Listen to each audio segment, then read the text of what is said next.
Have you ever gotten a call from someone who's already dead? Most people would say it's impossible. But after you hear this story, you might start leaving your phone on silent at night. This is the last voicemail. I got the first voicemail the night after Emily's funeral. My phone lit up at exactly 3:12 a.m., her name glowing on the screen. Emily, my best friend, the girl we buried less than 24 hours ago. I didn't answer. I couldn't. My hands were shaking so badly I could barely hold the phone. I watched it ring, heart slamming against my ribs until the call ended. And then the voicemail icon appeared.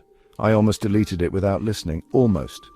But curiosity, fear, guilt, they all tangled together until my thumb hit play. What I heard made my stomach drop. It was Emily's voice, soft, shaky, and impossibly familiar. Emily, Maya, why didn't you pick up? I need to talk to you. Please, come find me. Her voice cracked halfway through, like she was crying or scared. I didn't sleep after that. How could I? My best friend was dead, but she just called me. The next night the phone rang again, same time, same name, same voicemail icon waiting for me after I couldn't bring myself to answer. Emily, Maya, it's dark here, I can't see anything, something's wrong, it's inside with me. The messages kept coming, every night like clockwork. The Emily I knew was fading with each one, her voice growing more desperate, more distorted, more wrong. By the fifth message, she wasn't asking for help anymore. She was giving me directions. Emily. Do you remember the old house in the woods where we played hide and seek when we were kids? I'm waiting there. My stomach twisted when I heard that. We had a place like that, a crumbling, abandoned house at the edge of town. We called it the Empty. We used to dare each other to step inside, swearing the place was haunted. I hadn't thought about it in years, until Emily reminded me. The next evening, just before sunset, I drove out there. My phone was still in my hand, Emily's last voicemail playing on a loop the whole way.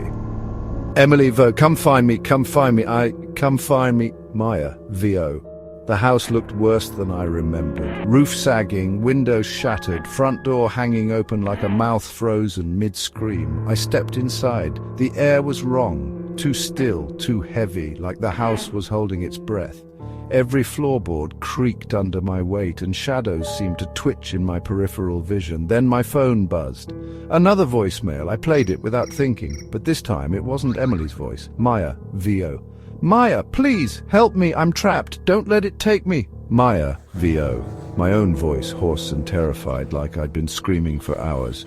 I stood there, phone shaking in my hand, when I heard something else, a soft scraping sound coming from the wall beside me.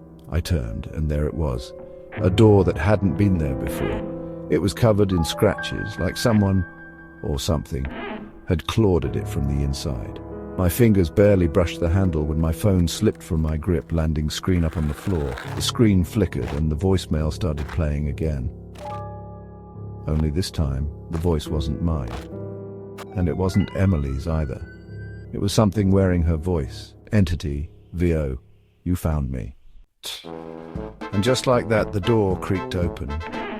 I don't remember screaming, I don't remember running. I only remember silence, thick and endless, wrapping around me like a wet sheet. I shouldn't have walked out of that house, but somehow I did, only I'm not sure it's really me, because now my phone rings at 3:12 every morning.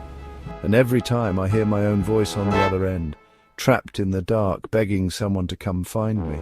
But no one ever does. Some calls should never be answered. Some messages should stay unheard. But curiosity? Curiosity is louder than fear. So if your phone rings at 3:12 a.m. and the name on the screen belongs to someone who's already gone, ask yourself, do you really want to know what they have to say? Subscribe for more horror tales.